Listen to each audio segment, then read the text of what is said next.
अस्सलाम वालेकुम एवरीवन। तो हम क्लॉस्ट्रिडियम कंप्लीट कर चुके हैं। हमने Clostridium difficile, Clostridium botulism, Clostridium tetani और क्लॉस्ट्रिडियम परफिंजेंस ये हमने ऑलरेडी डिटेल में पढ़ लिए हैं।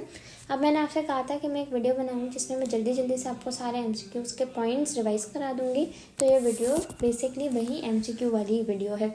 अगर आपको डिटेल में पढ़ना है तो आपको पहले वाले 4 पार्ट्स को देखना पड़ेगा, फिर ही जाके आपको समझ आएगा कि मैं अभी क्या कह रही हूँ। ठीक है, तो क्लॉस्ट्रिडियम के बारे में हम पहले पढ़ चुके हैं कि जितने क्लॉस्ट्रिडियम जो है वो 4 तरह के, Clostridium perfringens, Clostridium tetani, Clostridium botulism और क्लॉस्ट्रिडियम डिफिसिल।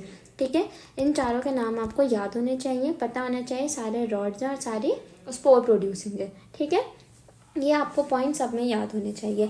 अब अगर हम क्लॉस्ट्रिडियम परफिजन के एमसीक्यू वाली बात करें तो आपको पता होना चाहिए कि क्लॉस्ट्रिडियम परफिजन यूबिक्विटस होता है, हर जगह पाया जाता है। और जो क्लॉस्ट्रिडियम परफिजन है उसके स्पोर में सीडी होती है, यानी कैल्शियम और डिपिक्लोनिक एसिड मौजूद होता है। ठीक है, आपको ये चीज़ पता होनी चाहिए। इसके अलावा क्लॉस्ट्रिडियम परफिजन बहुत ज़्यादा टॉक्सिन्स क्रिएट कर रहा है। 3 इंपॉर्टेंट टॉक्सिन है, एक हमारा अल्फा, एक बीटा और दूसरा एंटेरोटॉक्सिन। ठीक है, आपको ये तीनों टॉक्सिन्स का पता होना चाहिए। अगर हम अल्फा टॉक्सिन की बात करें तो अल्फा टॉक्सिन गैस गैंग्रीन करा रही थी। क्यों गैस गैंग्रीन करा रही थी? क्योंकि इसके पास लेसिथिनेज होता है। लेसिथिनेज क्या करता है, जो सेल मेम्ब्रेन होता है उसके अंदर जो फॉस्फोलिपिड होता है उसको तोड़ता है। जब फॉस्फोलिपिड ही नहीं होगी तो सेल मेम्ब्रेन नहीं होगी, सेल मेम्ब्रेन नहीं होगी तो सेल डिग्रेड हो जाएगा। सेल कौन कौन से डिग्रेड हो रहे हैं? आरबीसीज, डब्ल्यूबीसीज, प्लेटलेट्स, एंडोथेलियम, मायोसाइट्स सब डिग्रेड हो रहे हैं, अल्टीमेटली आपका गैंग्रीन बन रहा है। ठीक है, इसी तरह अगर हम बीटा टॉक्सिन की बात करें तो बीटा टॉक्सिन का क्या सीन है कि बीटा टॉक्सिन एंटेरोकोलाइटिस कराता है, एब्डोमिनल पेन, ब्लडी डायरिया और वॉमिटिंग हो रही होगी आपको। ठीक है, ब्लडी डायरिया याद करना है एंटेरोकोलाइटिस में। तीसरी चीज़ जो हमारी बीटा टॉक्सिन के बारे में इंपॉर्टेंट थी वो ये थी कि ये ट्रिप्सिन से इनएक्टिवेट हो जाता है, यानी अगर ट्रिप्सिन ज़्यादा होगा तो बीटा टॉक्सिन कम होगा और अगर ट्रिप्सिन कम होगा तो बीटा टॉक्सिन ज़्यादा हो जाएगा। ठीक है, ये चीज़ याद रखनी है। इसके अलावा अगर हम एंटेरोटॉक्सिन की बात करें तो जो हमारा एंटेरोटॉक्सिन होता है वो हमारा बिल्कुल स्टेफ ओरियस के टॉक्सिन की तरह काम कर रहा होता है। आपको वाटरी डायरिया होगा और आपको एब्डोमिनल क्रैम्प्स होंगे और वॉमिटिंग बहुत थोड़ी सी होगी। तो ये आपका क्लॉस्ट्रिडियम परफिजन रिवाइज हो गया।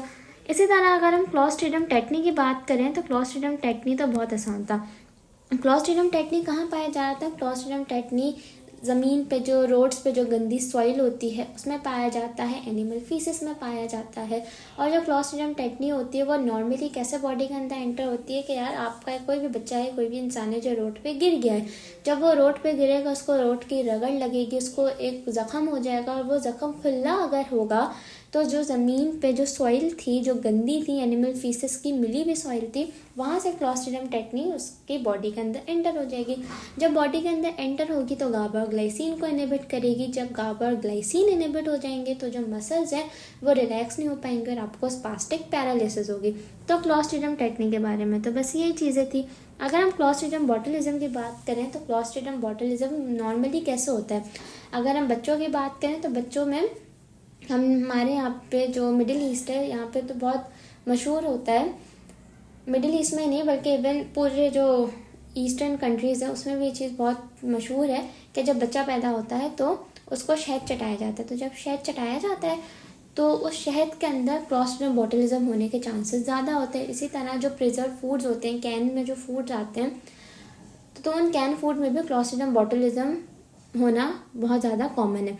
तो खैर यही है, जब आप हनी और कैन फूड ज़्यादा खाते हैं तो आपको क्लॉस्ट्रिडियम बॉटुलिज्म होने के चांसेस ज़्यादा होते हैं। क्लॉस्ट्रिडियम बॉटुलिज्म क्या करता है? क्लॉस्ट्रिडियम बॉटुलिज्म हमारा एसिटाइल कोलिन को ही रिलीज़ नहीं होने देता है, स्टार प्रोटीन को ही बर्बाद कर देता है।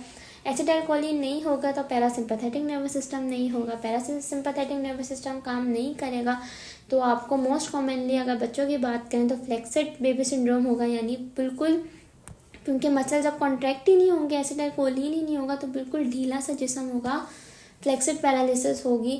इसके अलावा जीरोस्टोमा, आपका डिस्फेजिया, बहुत सारी चीज़ें होगी। अल्टीमेटली पूरा parasympathetic nervous system Clostridium botulism में ख़त्म हो जाएगा, बर्बाद हो जाएगा। क्यों? क्योंकि एसिटाइल कोलिन आपकी कम हो गई है।